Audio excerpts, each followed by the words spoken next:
My name is Guofang, and here with me are my colleagues, Gunderson, Zhen, and Zhuo.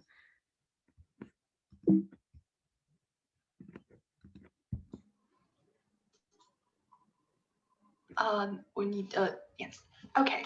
So this study is premised on the increasing needs for sustained literacy and academic development among the culturally and linguistically diverse learners in North American context. We attach particular importance to the development of oral vocabulary knowledge in early years, given its strong predictability of emerging as well as future literacy skills among both monolingual and bilingual children. However, evidence from the existing literature indicates that the mechanism of vocabulary learning involves additional complexities among bilingual children in comparison to their monolingual peers. Although in general, bilingual children are able to achieve rapid growth in oral language proficiency and develop strengths in early writing skills, many in fact lag behind their native English-speaking peers in critical indicators of academic literacy. In addition, studies have also found that bilingual children tend to have smaller vocabularies in both their L1 and L2 when compared to the monolingual groups. To better understand the early vocabulary attainment gap that most bilingual children experience, we conducted an extensive literature review and identified both child internal, such as L1 and gender, as well as child external factors, including length of their exposure to English-mediated facilities, their family SES, as well as the quality and quantity of their home language environment as major contributing factors. In the meantime, we also found inconsistent patterns and inconclusive findings from the existing literature, which warrant further research investigations. In particular, we found that the majority of the studies involving Chinese English bilingual children did not differentiate their L1 varieties. This differentiation matters when cross-language transfer of critical emergent literacy awareness is considered. For instance, Cantonese and Mandarin have distinct tonal patterns, which would directly influence the transfer of onset and rhyme awareness between these two varieties and English. With particular importance attached to addressing these marked linguistic differences between Mandarin and Cantonese, we aim to contribute and enhance knowledge of the developmental patterns of early receptive vocabulary among the two groups of Chinese English bilingual children in Canada. Specifically, we sought to address the following two research questions. The first one, what are Mandarin and Cantonese-speaking immigrant children's early L2 English vocabulary attainment patterns? Do the two groups differ by their first language, gender, immigration status, school type, SES, or contextual learning? Number two, what are the relationships among their L2 English vocabulary attainment, school education, and their home language environment?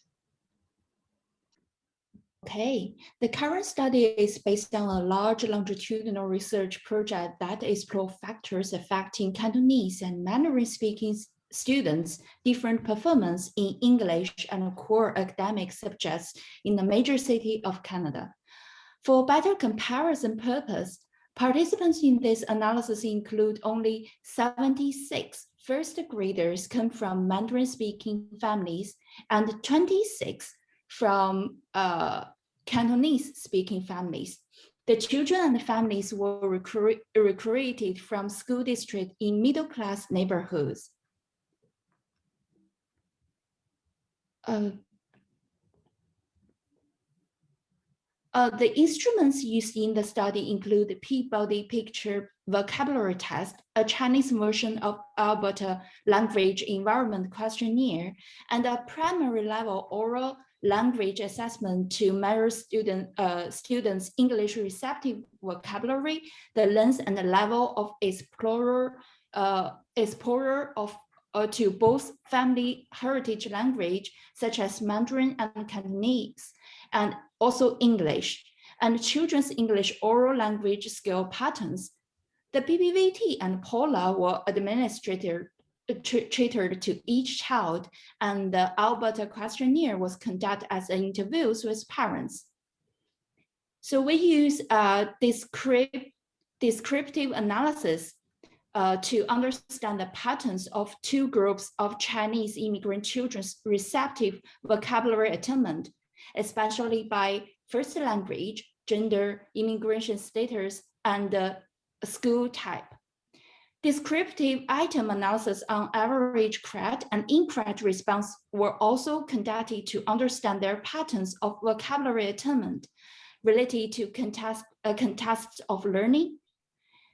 An analysis of variance was also conducted to determine whether there were any statistical differences between the means of two first language groups. Finally, Pearson correlations were calculated to measure relationships between English vocabulary attainment of the two groups and their receptive language use scores. So in terms of findings, you can see that in the first research question, we want to understand the two groups' differences in first language, gender, immigration, and other factors. So in terms of the overall, you can see that Cantonese overall girls actually perform among the Cantonese group. Girls perform better than the boys in Cantonese group, and those who are newcomers actually are performing better than those who were born in Canada. In Mandarin groups, the girls and boys have no differences in terms of their PBFT scores, their vocabulary scores.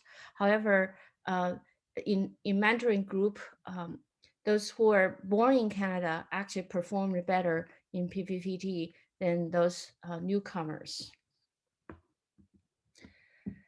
We also try to understand how the comparison in terms of school type, whether they attended heritage language schools, and length of exposure. Length of exposure means in here, it means that whether length of exposure in English education institutions or facilities, for example, daycare or mainstream schools. So among the Cantonese group, those who attended private school score much higher than those who attended public schools. Although you can see that the number of private school attendees were very small, only 4 in Cantonese.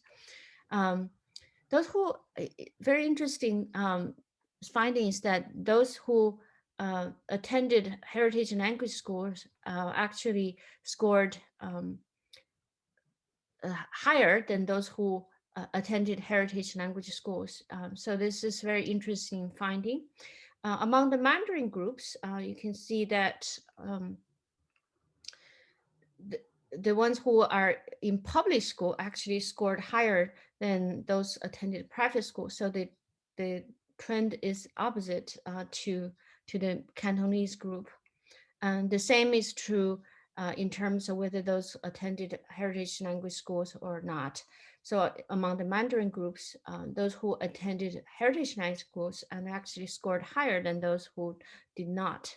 So again, this trend is opposite to Cantonese families.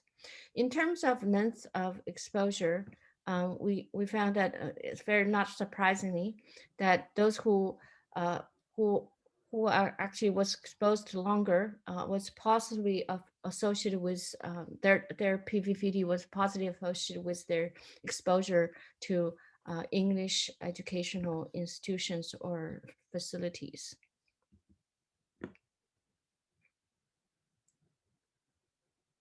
Lee? Okay, home language environments. So we separated, as you can see, Mandarin and Cantonese families, and home language use. Both groups were Chinese dominant in the home. Cantonese-speaking families use more Chinese than Mandarin-speaking families. And you can see the mean and the standard deviation for both Mandarin and Cantonese families. Both groups had a similar quality of home language exposure. Both groups also richness scores in English exposure were higher than those in Chinese, indicating that the families engaged in more meaningful early literacy activities in English than in Chinese at home. And richness was a measure of the quality of home language interactions between parents and children, books and children, and so forth. Home and school vocabulary means Mandarin group versus Cantonese group. As you can see, Cantonese students' average correct response for home vocabulary was a bit ahead of that of the Mandarin group. So if you look at home vocabulary, under home vocabulary, and over at school vocabulary in the Mandarin group, and then do the same for the Cantonese group, you'll see that there are, the Cantonese group is points ahead in both home vocabulary slightly and school vocabulary. Okay. These are correlations of the PPVT and home language, and this is the Mandarin group. And you'll see they're very small to non-existent correlations here. The significant one being between richness in Chinese and the PPVT in general, and that was 0.54. My statistics instructors used to tell me that a 0.54 only described about 25% of the covariance between this PPVT score and quality of home language. And he would say, that's not worth writing home to mother about. Although it is statistically interesting, it's negative. And we've talked about this a bit. And if you have an answer, hopefully you can email it to us why this might be. So English receptive vocabulary was negatively associated with the richness of Chinese exposure. Association with home language use, overall richness or richness in English was not significant. Okay.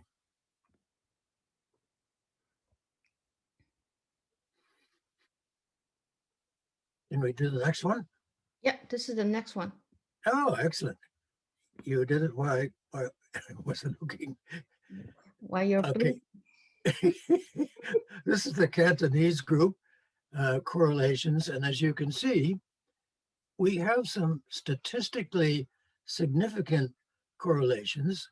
So for instance, between home language use and the PPVT, a 0.45.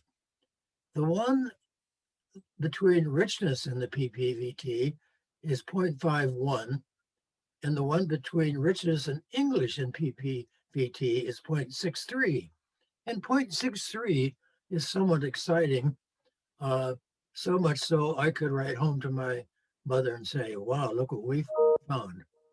It is interesting that these correlations are all positive, and the one correlation we got with the Mandarin speakers was negative. This is intriguing, and somehow we need to figure it out.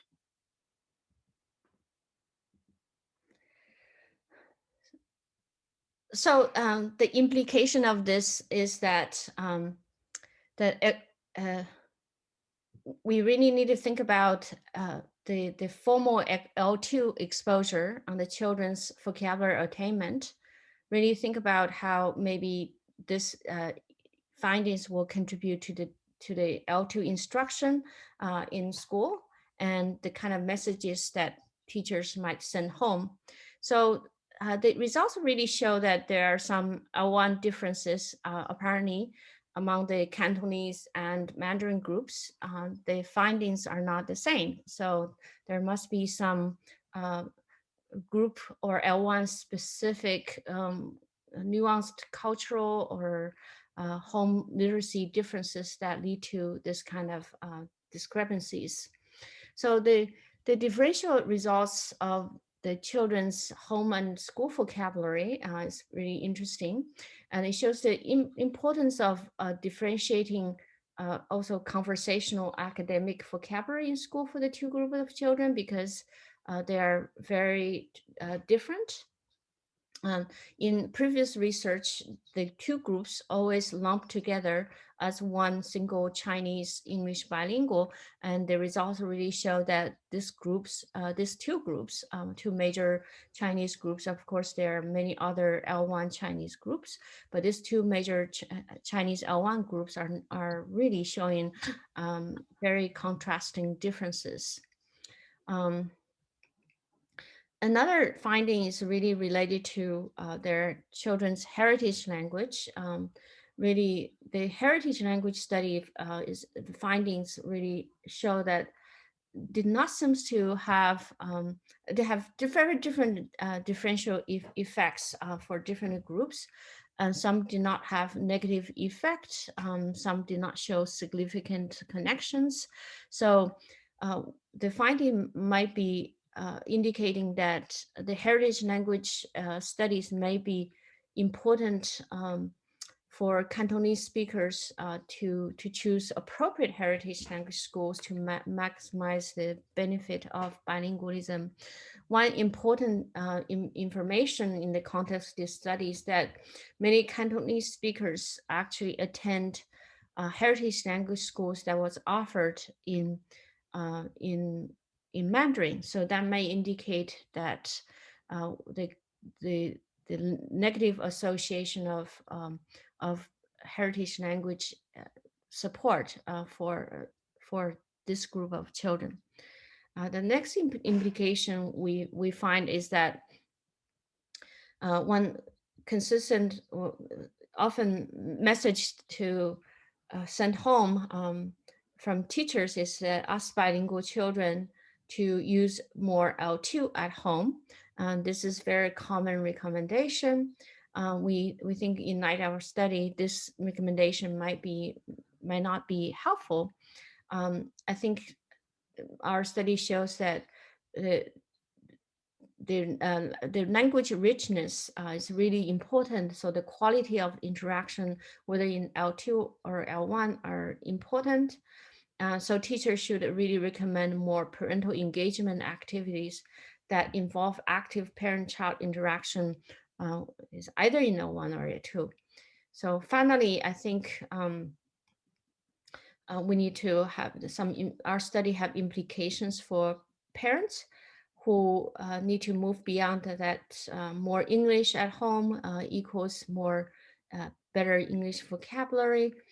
Again, back to our implication, our study is that the quality time with children in either or L1 or L2 will benefit their early literacy development. So thank you very much.